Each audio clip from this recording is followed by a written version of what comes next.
Thank you for taking the time to watch this episode of Life Support. If you enjoy the content, we would ask that you like it, hit subscribe, and share it with your friends. Hey, welcome to Life Support. I'm so glad you're here. And what we do on this program is we love to tell stories. We love to talk about Jesus and how he redeems people. And we've got a perfect guest to do that today. His name is Don Dewey. He is the president of Mission 2911. And Don, so good to have you here. Thanks for coming. Thank you. Tell me a little about Mission 2911. So, an issue that we're addressing is in Minnesota, for example, there's 400 men and women who come out of prison every month, and the transition from inside to outside is as difficult, or probably more difficult, than from outside to inside. And so, regardless of what changes have gone on, hopefully while they're in prison, the transition back to the outside is a major challenge. And they typically are, people understand that when they get out, they need to find a place to live, they need a job. But I often say that wasn't what got them locked up. And whatever got them locked up will get them locked up again unless they're, number one, change inside, but then a new community on the outside. Mm-hmm. Because we all go back to what we know. Mm-hmm. We know what we know, and we don't know what we don't know. Yeah. And sometimes we don't even know what we do know. But unless we find new community and new ways of relating, the chances are, number one, of returning to prison. But even if they don't, just living a life that God didn't intend. Yeah. And so our role is to equip and train and equip volunteer mentors to walk alongside men and women through the process, first inside and then outside. It's not a Bible study. It's biblically based, but it's a relationship and building, and that's why it's critical that we start inside to begin to build that relationship of trust.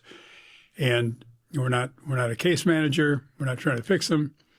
We want to see them healthy, but discipling basically, and discipling is modeling. Mm-hmm. And so that's our role, working with organizations who are doing work inside, and then sometimes just directly with guys by word of mouth, but matching with a mentor, and then walking with them through that process of getting out, of getting connected to healthy community, and eventually to the church.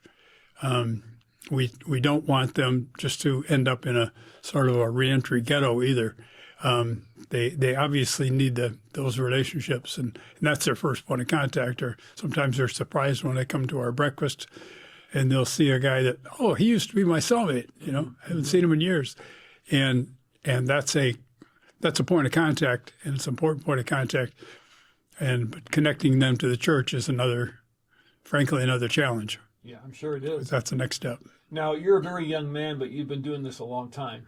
And God's given you a lot of experience in this area, your work with Prison Fellowship and so forth. Correct. What are the big issues they face as they're looking to restart their lives?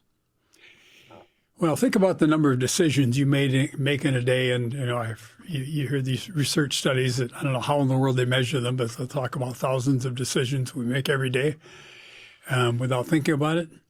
Well, when you're in prison, you make very few decisions. You're told where to live, when to get up, when to go to bed, when to turn the lights out. There'll be accounts during the day to know where everyone is, their movement. So everything is controlled, whether you like it or not. And you really don't have to think about the next meal, a roof over your head. It's not exactly what anyone wants, but that's the reality. Yeah.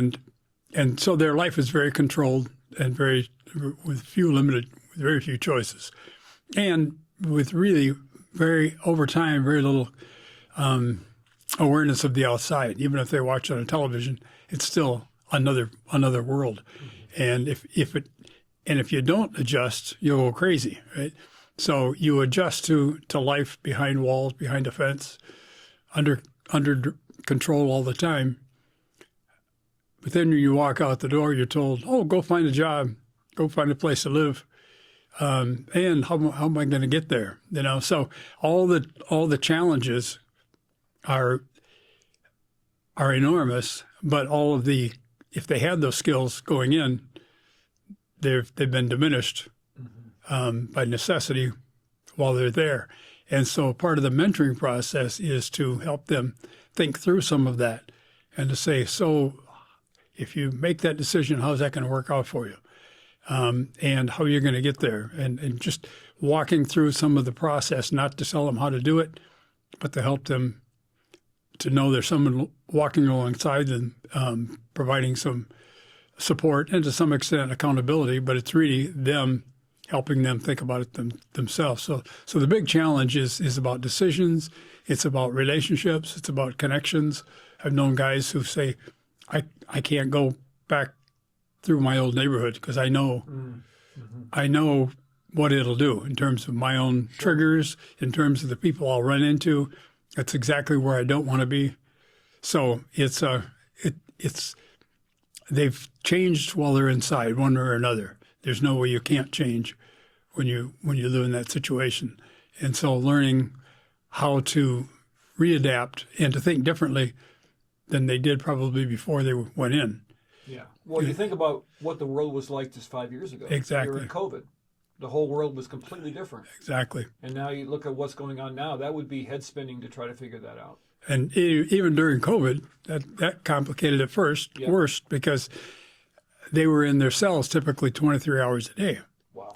And the staff, who were normally doing other things, were serving meals to them. I mean, it was a bad situation for everyone. Mm-hmm.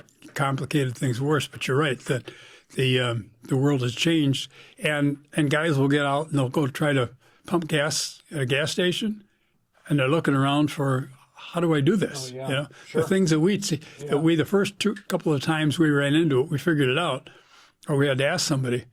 But you combine that with all of the choices that are being made that have to be made. Combine that with a cell phone.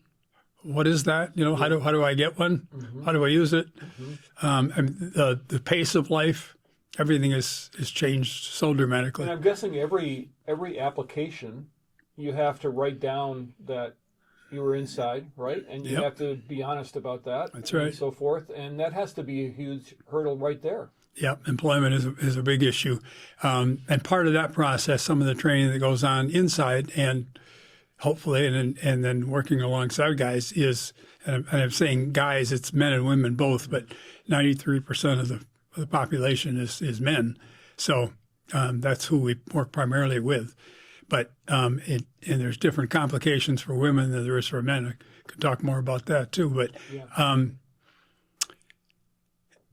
the job issue is you don't want to avoid, because if you get hired and they find out about it, you'll get released right away, and that doesn't help anyone. But part of that then is to say, so I see there's a gap here from 7 years. So where were you? Well, then you have to be able to tell them without going into a lot of detail, but to say, and here's how I used my time, and here's what I was able to do. And in fact, that's part of the change that's going on in the Department of Corrections, that they are now helping those as they come into prison to really plan for their future inside rather than wait till the end. Mm-hmm. And so they have to be able to answer in positive ways to say, here's what I've learned. Because do you find that employers are generally receptive to that, or is it difficult to get them to understand? It depends on the employer. Sometimes what's called felon friendly could also be interpreted as just desperate. You need people, you need warm bodies to put the roof on the building, right? And so part of it is that, but also part of it is just being realistic as to how does their governing crime relate to what they're eligible to do on the outside. There are crimes where you don't want them facing the public, or public wouldn't be comfortable with it. There are others that construction jobs would be great. Mm-hmm. We have over 80 second chance employers around the Twin Cities, and they all have their own criteria, of course, but there are more and more opportunities than there used to be. I think it's part of that is just communicating clearly what are your perceptions, because sometimes the HR department has real clear policies that may or may not make sense, but it's a safety issue, a perceived risk issue. So I get that there's real concerns on all sides. Right. Don Dewey is my guest. He's the president of Mission 2911. And Don, you mentioned women have a little bit of complicated issues that men don't have to face. Sure. Tell me about that. So I remember talking to men. We'd ask them inside, so where are your kids? And I don't want to be demeaning. I don't want to stereotype too much, but often guys would say, well, which baby mama are you talking about? Mm-hmm. And some of them know exactly where the kids are very engaged with them, and that's great. Others, for whatever reasons, have no connection with their kids. Maybe their kids live in Chicago or Los Angeles or somewhere else. They just have no connection. When you ask the women, they know where their kids are, and because they never stop being a mom, and they may be staying with their mom, and she's not necessarily happy about that either. She's not really interested in raising another generation of kids. They're doing their best they can, but a big difference is relationship to family and to kids. Which is kind of typical what you'd expect, right? Yeah. That's kind of how it works for everybody. Right. The other issue is a lot of the women, and again, I don't want to overly generalize, but Sure. a lot of the women at Shakopee, for example, are there because of a man that they were trying to help. They were, and they end up being the accomplice. And some of the laws have changed more recently, but in a lot of cases, if the guy gets charged with it, the accomplices get the same sentence, which often doesn't make sense. But in their case, then it's the codependency kind of mindset that has to change with them to be able to stand on their own 2 feet when they get out. Because so often with the guys, two of the temptations are to find a woman who will take care of them, and drugs or alcohol, and those are just real common issues.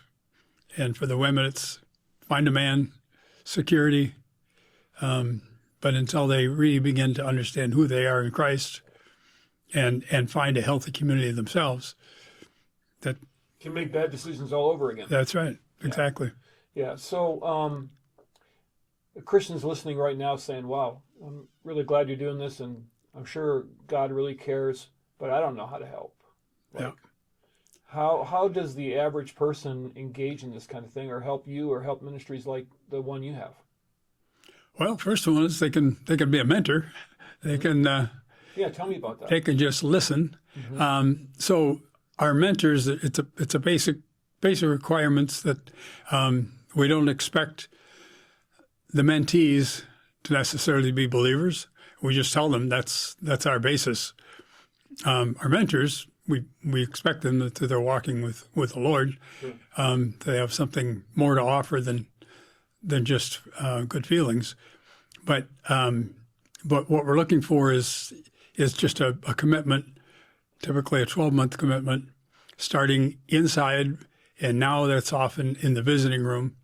That used to be going inside, but now it's the visiting room, which is fine because they can also connect then by phone, by email, before they can even see them. But the commitment typically is one visit a week, and 3 weeks out of the month, and then the fourth week, a team of mentors will get together. So it's an ongoing development and training, because it's like any other training. When you actually start using it, then you go, oh, that's what they were talking about. Yeah. And so you run into issues, run into questions. And so it's a 12-month commitment once a week. Wow. That sounds like a really good way to use your time, but I bet there's some fear People saying, I don't know, like, because we all think it's like the Shawshank, right? Like that's what prison is. Right, right. No, and actually, Minnesota prisons. No prisoner would tell you that, but Minnesota prisons are not bad by comparison in terms of physical layout and that kind of thing. I've seen some pretty bad ones, and so it's not scary. It's scary the first time you walk in, especially if you're walking into a facility where you're going behind bars. You know, those first clank of the bars, that can be pretty jarring. But in the visiting room, for example, you just the discomfort, I think, is more just meeting this person for the first time and starting to try to find conversation, try to figure out.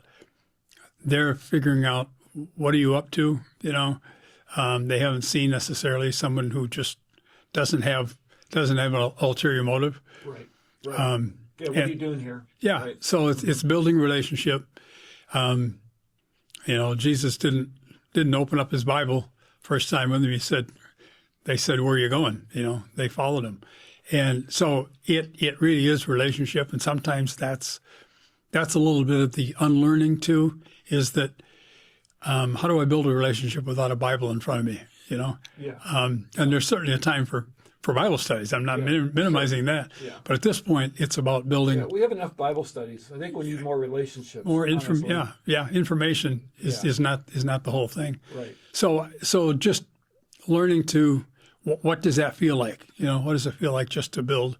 Because the other person is wondering too what you're up to. So learning to listen and to listen carefully, and to begin, because you're often coming from two very different worlds. Right. And it goes back to you don't know what you know, and the assumptions you make about. I just had that question this morning in a Bible study. A fellow said, so if they came out and got in trouble the first time, why would they do it again? Well, that goes back to the whole question of, yeah, sure. You go back to what you know, right? Yeah. Yeah, it's like somebody who's been married 4 times. You go like, well, what were you thinking? And really what they were doing is just acting on what they know. Yeah. Trying to find a person that they feel comfortable with. Yeah. Do you find there's a difficulty once they start learning about the person that they're a little bit taken aback by what they did, or because we have this view of these kind of like dangerous, terrible people, right? Right. I think sometimes it depends on the situation, but I think we try to give them enough. We screen them enough to get a sense that, are they ready for this kind of thing, as much as we can tell, and then we try to match them in terms of interests or backgrounds or. So by the time you go there, you've got some info and you know kind of what you're dealing with, and we don't talk about. We can read case files and that kind of stuff, but we don't talk about their crime. Mm-hmm. There's some stuff you can look up online if you want to, but it's really more about. And we don't. And one of the guidelines is you don't ask them. So what are you here for? You know, right? Yeah. Because they're there for a particular reason. But what we're trying to emphasize is no one should live their whole life based on one really dumb decision, right? Mm-hmm. Right. And we sometimes talk about mistakes, but it's really about decisions, whether they're conscious or not, that we make all the time. Right. And so building. There's a discomfort level, and we kind of tell them that it's gonna take some time, and some easier than others. Some people are better at it, and on both sides, right? Right, right. So, what is the theological idea of how God sees these men and women that drives you forward?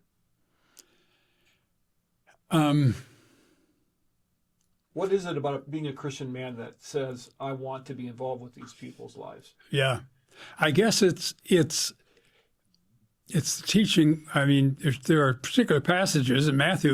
Matthew 25 is one of those that it's a kind of a 2x4 upside the head. Yep. It really is. There's no way to minimize it, and I can't even totally. I'd like to have you preach on that one, because I wouldn't. Yeah, right. Yeah. Because that's a difficult one. But basically, it's partly obedience, but it's partly. That's who we're made for. That's who we're made to be. Yeah. And whether it's prisoners or whoever else needs us that God calls us to. We're certainly not suggesting that ours is the center of the universe, but it is a fairly invisible group. Yeah, I was reading the book of James for my devotions this week, and I ran into that passage about orphans and widows and prisoners and so forth. And I was at first convicted, but then really glad that, for example, this program is listened to and seen in prisons and so forth. And based on my wife and I's experience of having to have a relationship with an offender, we learned a lot about prison life. We learned a lot about the fact that, these are just people who have largely made bad decisions. They're not, they're not going to kill you. They're there to learn. They're trying to figure it out themselves, right? And they're people made in God's image. I mean, God still loves these people. Right. So I think what you're doing is really admirable. Well, there's an us and them dynamic that sometimes we're aware of, sometimes we're not. But so my definition of a stereotype is they're all like that except the ones I know, right? Yeah, that's right. And when you get to know whatever that them group is, you're sometimes surprised.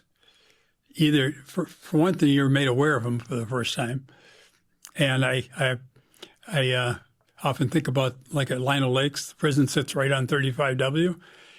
I've never looked it up, and I know there are thousands of cars that drive by there every day. And what percentage of them are even aware there's a prison there? Yeah. And there's people who are living their lives behind a fence. So part of it is just plain awareness. And then the other one is, without getting, one of the dynamics, no elected official gets in trouble for emphasizing law and order, but however you interpret that, it's a very convenient, it's a very convenient us and them kind of mentality. And so it's like you guys fix it, so we don't have to think about them. Yeah, that's right. Well, unless we understand the extent of the curse of sin, we tend to think there's layers and people that are better than others and so forth. And all right, so if somebody wants to be a mentor, if somebody wants to get involved, how do we contact Mission 2911? Well, you can go on the website, mission2911.org. It's probably the best way, and our contact information is on there. And give us a call or email, and we'll answer right away. Okay, we'll be happy to talk. I think what you're doing is great, Don, and really appreciate you dropping by and sharing with us. And we'll be praying for you. And what you're doing is really a great thing. So thanks for doing that. Thank you.